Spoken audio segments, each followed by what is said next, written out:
आज डिस्कस करेंगे कि इम्प्लांटेशन ब्लीडिंग क्या होती है और क्या डिफरेंस है इम्प्लांटेशन ब्लीडिंग और नॉर्मल मेंस्ट्रुअल ब्लीडिंग में। नमस्कार, मैं हूं डॉक्टर चारू जौहरी, निसंतानता विशेषज्ञ तथा centre head Indira IVF Alwar से।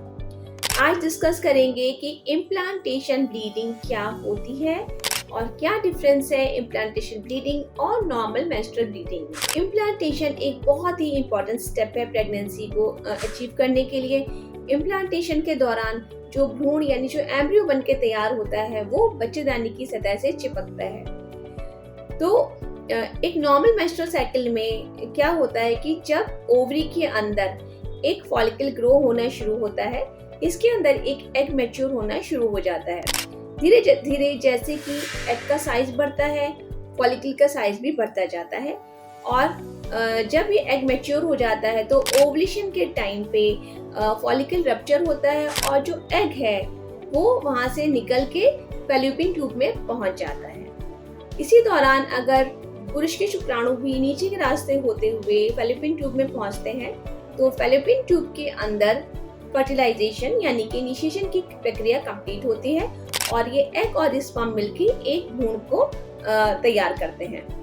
इस भ्रूण में निरंतर विभाजन होता है, निरंतर डिविजन्स होते रहते हैं और ये ब्लास्टोसिस्ट यानी कि 5वें दिन के एम्ब्रियो के स्टेज पर पहुंच जाता है।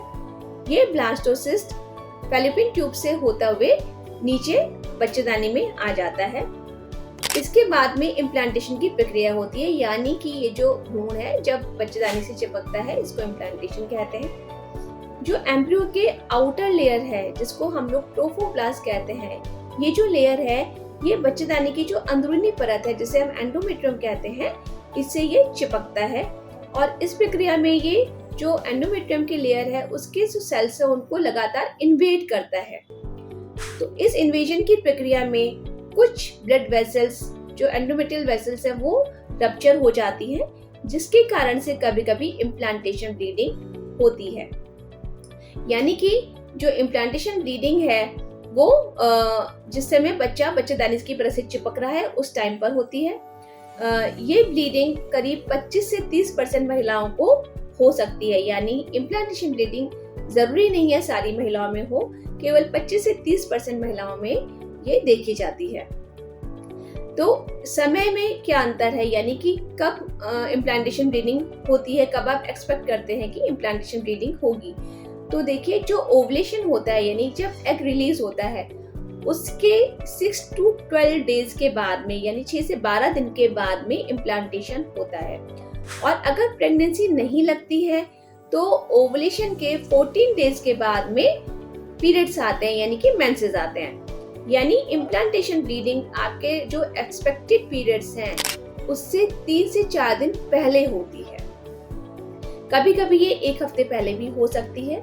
तो समय में अंतर है, यानी कि जो मेंसेस है वो आपके एक्सपेक्टेड डेट्स पे आते हैं और जो इम्प्लांटेशन ब्लीडिंग है वो लगभग 3 से 4 दिन पहले होती है मेंसेस के। कैसे डिफरेंशिएट करेंगे नॉर्मल मेंस्ट्रुअल ब्लीडिंग को या फिर इम्प्लांटेशन ब्लीडिंग को?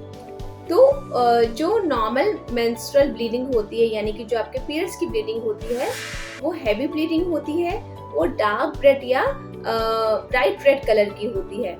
जबकि ये जो इम्प्लांटेशन ब्लीडिंग है ये हल्की स्पॉटिंग के रूप में होती है और इसका रंग जो है वो पिंकिश ब्राउन या रेडिश ब्राउन हो सकता है और ये जनरली हैवी नहीं होती है।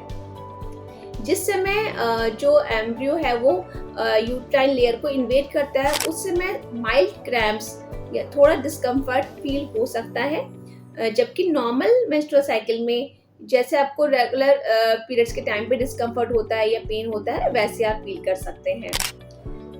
इम्प्लांटेशन के बाद में एम्ब्रियो में से एक खास हार्मोन सिक्रेट होते हैं और बॉडी में प्रोजेस्टेरॉन्स के लेवल हाई हो जाते हैं। तो जब प्रेगनेंसी होती है तो अर्ली प्रेगनेंसी सिम्टम्स आपको इसके साथ महसूस हो सकते हैं, जैसे कि ब्लोटिंग होना, माइल्ड कॉन्स्टिपेशन होना या फिर थकान का अनुभव करना या मॉर्निंग सिकनेस होना या उल्टी की फीलिंग होना या उल्टियाँ होना, ये सारे सिम्टम्स आपको कभी कभी इम्प्लांटेशन के साथ में महसूस हो सकते हैं। अगर आप प्रेगनेंसी टेस्ट करते हैं तो हो सकता है कि वो इम्प्लांटेशन के टाइम पे पॉजिटिव ना आए।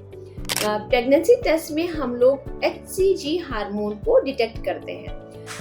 इम्प्लांटेशन के बाद एम्ब्रियो में से हार्मोन सीक्रेट होते हैं जिनमें एक HCG हार्मोन भी होता है। तो इसी हार्मोन को हम लोग प्रेगनेंसी किट्स में डिटेक्ट करते हैं।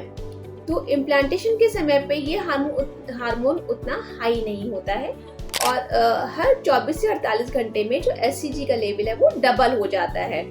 इसीलिए इम्प्लांटेशन के टाइम पे अगर यूरिन प्रेगनेंसी टेस्ट किया जाता है तो हो सकता है वो पॉजिटिव ना आए या माइल्ड पॉजिटिव आए। लेकिन जैसे जैसे हार्मोन लेवल बढ़ता है तो यदि आप पीरियड मिस होने के टाइम पे ये प्रेगनेंसी टेस्ट करते हैं तो वो पॉजिटिव आ जाता है। कभी कभी महिलाएं इस इम्प्लांटेशन ब्लीडिंग को मिस कर जाती हैं क्योंकि ये उनको लगता है कि नॉर्मल मेंसेस है और अगली बार जब उनको पीरियड नहीं आता वो डॉक्टर के पास जाते हैं तो वो ऑलरेडी 8 वीक्स के प्रेग्नेंट होते हैं क्योंकि वो 1 महीने को ऑलरेडी मिस कर चुके होते हैं। तो इसीलिए इम्प्लांटेशन ब्लीडिंग को समझना इम्पॉर्टेंट है उन महिलाओं के लिए जो कि प्रेगनेंसी के लिए कोशिश कर रहे हैं या उनके लिए भी जिनको प्रेगनेंसी नहीं चाहिए और अगर उन्हें इम्प्लांटेशन ब्लीडिंग होती है तो उनको डॉक्टर से संपर्क करना चाहिए क्योंकि वो प्रेग्नेंट हो सकते हैं। लेकिन इन सब के साथ में ये भी ज़रूरी है कि अगर आपको कोई एबनॉर्मल ब्लीडिंग या एबनॉर्मल सिम्टम्स महसूस होते हैं तो डॉक्टर से संपर्क ज़रूर करिए ताकि अगर कोई प्रॉब्लम है तो उसे टाइम से डिटेक्ट किया जा सके। IVF में implantation bleeding generally embryo transfer के 5 to 7 डेज के बाद में देखी जाती है। इम्प्लांटेशन ब्लीडिंग जैसे मैंने बताया सब में नहीं होती है, तो अगर आपको ये सिम्टम्स नहीं आए हैं या ऐसी ब्लीडिंग नहीं हुई है तो परेशान होने की ज़रूरत नहीं है क्योंकि 75% महिलाओं में जो प्रेग्नेंट है उसमें इम्प्लांटेशन ब्लीडिंग नहीं होगी। तो इसके बारे में अगर और भी कोई क्वेरी है या और भी कुछ जानना चाहते हैं तो हमसे अपॉइंटमेंट लेके डिस्कस कर सकते हैं या कॉल कर सकते हैं। धन्यवाद।